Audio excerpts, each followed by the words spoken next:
ನಮಸ್ಕಾರ ಎಲ್ಲರಿಗೂ. ಸೊ ನಿಮಗೆ ಟ್ಯಾರೋ ಕಾರ್ಡ್ಸ್ ಕಲಿಬೇಕು ಅಂತ ಇದ್ದೀರಾ ಅಂದರೆ I am teaching tarot cards. So ಕನ್ನಡದಲ್ಲಿ ನಿಮಗೆ ಟ್ಯಾರೋ ಕಾರ್ಡ್ ಕಲಿಬೇಕು ಅಂತ ಇದ್ದರೆ basic tarot cards plus advance ಎರಡೂ ಕಲಿಸ್ಕೊಡ್ತೀನಿ. ಬೇಸಿಕ್ ಬೇಕಂದರೆ ಸಪ್ರೇಟ್ ಕೋರ್ಸ್ ಇದೆ, ಪ್ಲಸ್ ಬೇಸಿಕ್ ಪ್ಲಸ್ ಅಡ್ವಾನ್ಸ್ ಬೇಕಂದ್ರೂ ಸಪ್ರೇಟ್ ಕೋರ್ಸ್ ಇದೆ.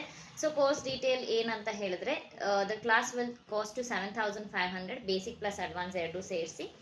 ಇದೊಂದು 5 ದಿವಸದ ಕೋರ್ಸ್ ಇರುತ್ತೆ. So we start from Monday and end it on Friday. Every day 1.5 hour, ದಿನ 1.5 hour ನಿಮಗೆ ಈ ಕ್ಲಾಸ್ ನಡೆಯುತ್ತೆ. ಸೊ 5 ಡೇಸ್ನಲ್ಲಿ ನಿಮಗೆ tarot basic plus advance plus after advance. So ನಿಮ್ಮ ಕ್ಲಾಸ್ ಮುಗ್ದಾದ್ಮೇಲೆ you will get certification and another 1 ವೀಕ್ಗೆ ನಿಮಗೆ ಏನು ಹೆಲ್ಪ್ ಬೇಕೋ ಅದೆಲ್ಲ ಆಗುತ್ತೆ. Plus will be helping you throughout, but you will get 1 week hands on experience plus you will get recommendation in case ನೀವು reading ಚೆನ್ನಾಗಿ ಮಾಡ್ತಿದ್ದೀರಾ. So within 1 month we will also recommend you to different places where you can start working. Thank you.